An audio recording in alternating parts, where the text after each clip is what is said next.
안녕하십니까. 최첨단의 성형 지식을 전달하는 최첨원장입니다. 오늘은 눈재 수술의 성별, 남자, 여자 어떤 차이가 있는지 조금 나눠서 생각해 보도록 하겠습니다. 그래서 남자인 경우도 그렇고 여자인 경우도 그렇고 대체로 이제 특성이 있습니다. 그래서 어떻게 핵심적으로 눈재 수술의 결과 차이를 가져가야 되는지 설명을 드릴 텐데, 일단 보통 여자분들 같은 경우에는 자연스러움이 좀 핵심이 되는 거죠.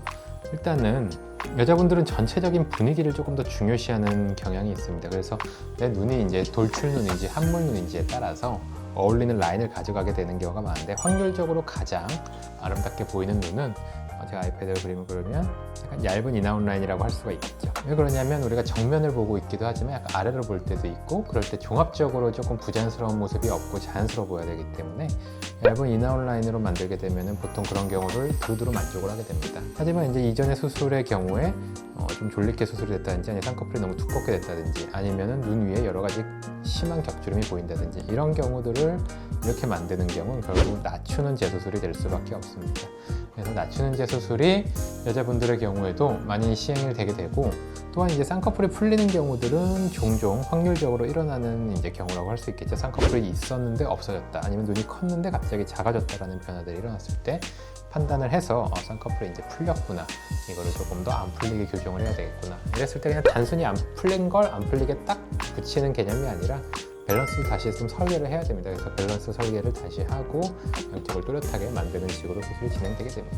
이런 게 이제 여자분들의 수술이라고 한다면, 남자분들의 수술은 어떻게 될까요? 사실 남자분들은 조금 더 단순하게 이제 논의가 진행돼야 됩니다. 왜냐하면 남자분들은 거의 대부분 원하는 모양이 한 가지이기 때문에 그렇습니다. 쌍꺼풀이 드러나는 경우를 대부분은 원하지 않고 어울리지도 않습니다. 속쌍꺼풀로 비율적으로 뚜렷함만 가져가게 원해야 되는데, 남자분들의 경우에 이제 계산을 까딱 잘못해서 조금 쌍꺼풀이 뭐 얇은 인아웃 라인이 됐다, 조금 보이는 인라인이 됐다, 이런 식으로 나와 버리면 생각보다 많은 분들이 좀 스트레스를 받습니다.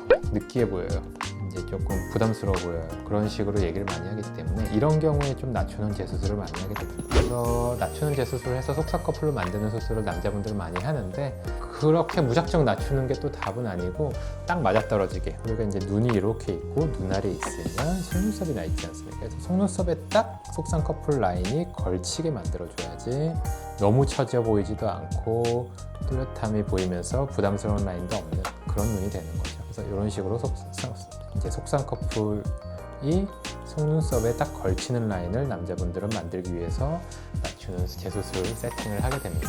그리고 또 이제 남녀가 다른 부분이 뭐냐면, 피부 두께도 다르고 근육의 양도 다르고 근육을 쓰는 방식까지도 다르기 때문에, 그런 부분이 이제 절개를 할 때는 하나하나 조직들을 어떻게 배치하고 어떻게 절제하고 어떻게 고정을 하는지를 실제로 좀 다르게 해야 됩니다. 그리고 양쪽을 또 다르게 해야 되죠. 좌우 차이, 남녀 차이를 반영을 무조건 해야 됩니다.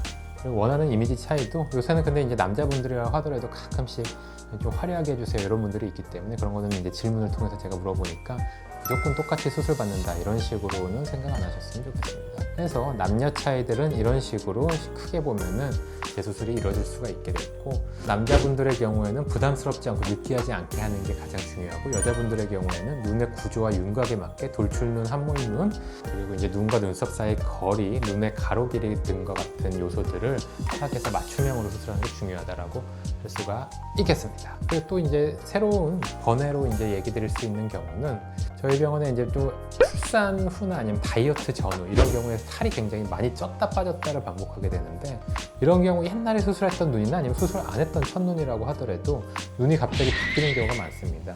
다시 그림을 조금 그려서 설명을 드리면, 이런 식으로 어릴 때 쌍꺼풀 수술을 했다고 쳐봐요. 20살 때 쌍꺼풀 수술을 예쁘게 했어요.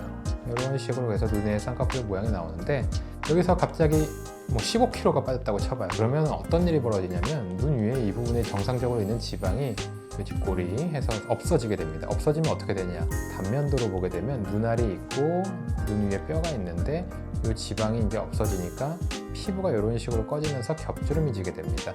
그럼 정면으로 봤을 때는 눈이 이렇게 있고, 쌍꺼풀 잘 있던 게 두꺼워지면서 약해지고 여러 겹주름이 접힌 이런 눈이 되게 되고 졸려 보이게 되는 겁니다. 그래서 15kg가 예를 들어서 빠졌다고 치면 이런 식으로 변화가 일어나게 되고, 체중 변화 아니면 노화로 인해서도 살이 또 빠지게 되면은 이런 식으로, 또 다이어트를 제가 좀 빡세게 했더니 눈이 이상해지고 겹주름이 생기고 살이 빠졌어요.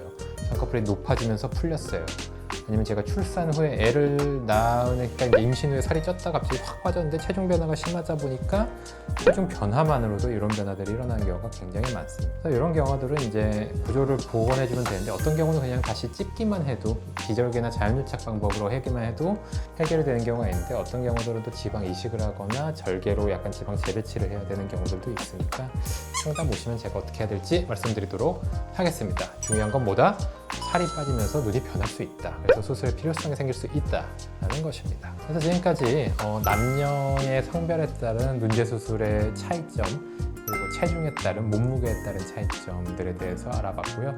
저희 블로그, 인스타에도 좋은 정보를 많이 있으니까 좀 방문 부탁드립니다. 지금까지 최첨단 성지식 전달드린 전청이었습니다. 감사합니다.